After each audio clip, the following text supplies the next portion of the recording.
وكم أهلكنا من القرون من بعد نوح وكفى بربك بذنوب عباده خبيرا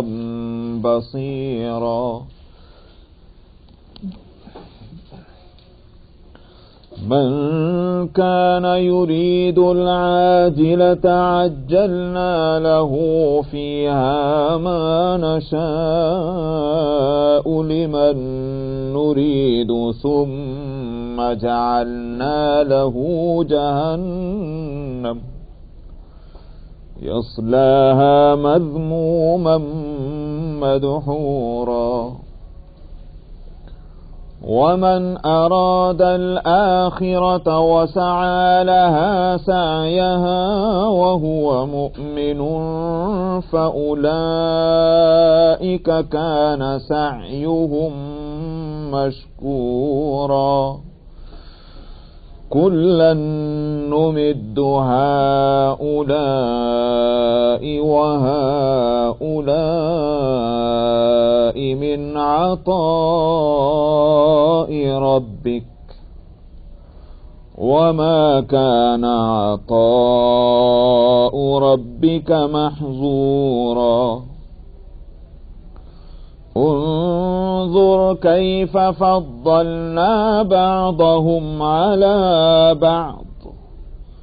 وللآخرة أكبر درجات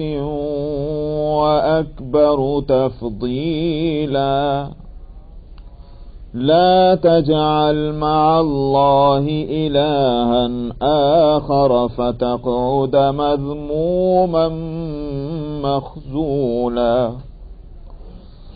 وقضى ربك ألا تعبدوا إلا إياه وبالوالدين إحسانا إما يبلغن عندك الكبر أحدهما أو كلاهما فلا تقل لهما